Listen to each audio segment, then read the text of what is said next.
ያው ደስ ይላል ማለት ነው።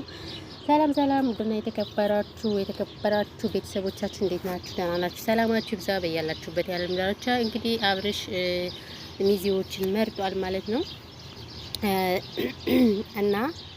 እና ማለት ነው ሚዜዎችን መርጧል። ዱባይ ግን ለምን አልሄድም እኔ ማለት ነው።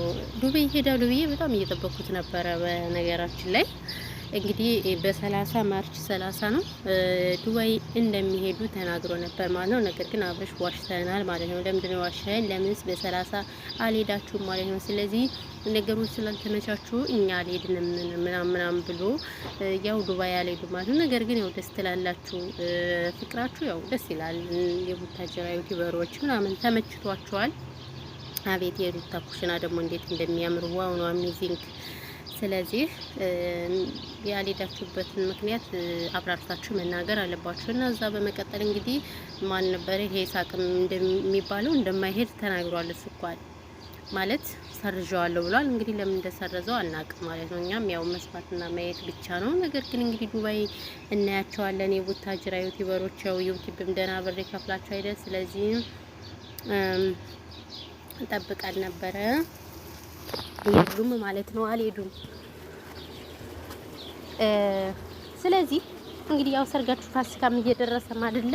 ስለዚህ በቃ ፋሲካ ነገራችን ላይ ሰርግ ዱባይ እንዴት ነው የሚሆን? እናንተ ቤተሰብ የሌለበት እናት አባት የሌለበት ሰርግ አይሆንም። ስለዚህ አብርሽ ያልሆነ ነገር ነው እየተናገርከው ማለት ነው። ዱባይ ሳይሆን መሰረግ ያለበት ኢትዮጵያ ነው መሰረግ ያለበት። ምክንያቱም ቤተሰብ የሌለበት ሰርግ ምን አይነት ሰርግ ነው? እኔ እስኪ ልጠይቃችሁ እስኪ። ኧረ ተው እናንተ እና እንደዛ ነው እላችኋለሁ። ለማንኛውም ያው መልካም ሰርግ ይሁንላችሁ፣ መልካም ጋብቻ ይሁንላችሁ። በእርግጥ አንተና ሩታ ያው አብራችሁ ጨርሳችሁታል፣ አብራችሁ ነው ያላችሁ። ነገር ግን ቢሆንም ያው ለወጉ ይኸው ቀለበት ማለት ነው። ቀለበት መሞሸር ምናምን አለ አይደል? ቤሎ መልበስ እሱ እንትን ይል እንደው እንጂ ከዛ ውጭ ያው እናንተ ጨርሳችኋል ማለት ነው፣ ሁሉንም ማለት ነው። ያው እንግዲህ እኛም የመዳም ቅመሞች መዳም ኩሽና ሆነን እንቆጣለን፣ እንቀጥላለን፣ ምናምን እናማለን፣ እንተማማለን።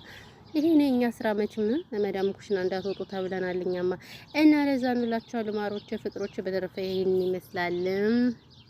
በተረፈ ሁላችሁንም ሰላማችሁ ብዙ ትትረፍረፍ ይበልልኝ። ለዚህ ቻናል አዲስ ከሆናችሁ ሰብስክራይብ አድርጉ ማለት ነው። እናንተ እኛን አበረታቱን። ታው የመዳም ቅመሞችን ግን ለምንድን ነው የማታበረታቱት? ጥያቄ ማለት ነው። እና ደግሞ እዚህ ሙቪ የለም። ለምንድን ነው ሙቪ የለም? ሙቪ የለም በነገራችን ላይ ጋይስ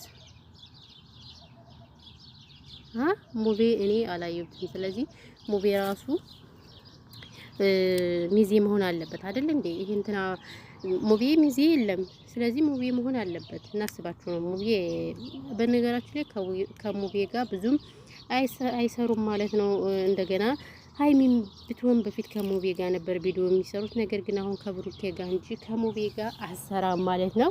ለምንድን ነው አሁን አንቺ ምን አገባሽ? አንቺ አሽቃባጭ፣ አንቺ ወሬኛ ትሉኛለሽ። ነው አግብቶኝ ሳይሆን ያኔ በፊት ታውቃላችሁ ፍቅራቸውን።